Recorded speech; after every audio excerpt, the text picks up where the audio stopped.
Her birim yemek oturuyor. Senin arkadaş, senin arkadaş.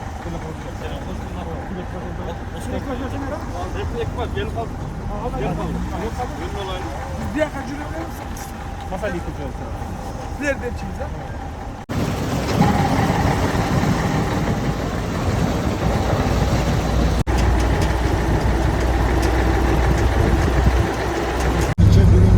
Gece dün işte tazlaşka edip olacaklar ya katıklarlarını bir po oynaşıyor.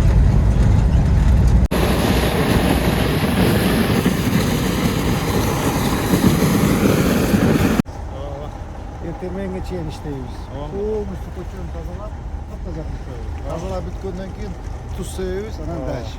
Az kadar saat bir ek üçte maşinalar azayar. Şunda da bir sebep kıldırabız. Tutanmayız yok, şahar tazalaş gerek. Erten şahlıkta da bu stop olmuş gerek.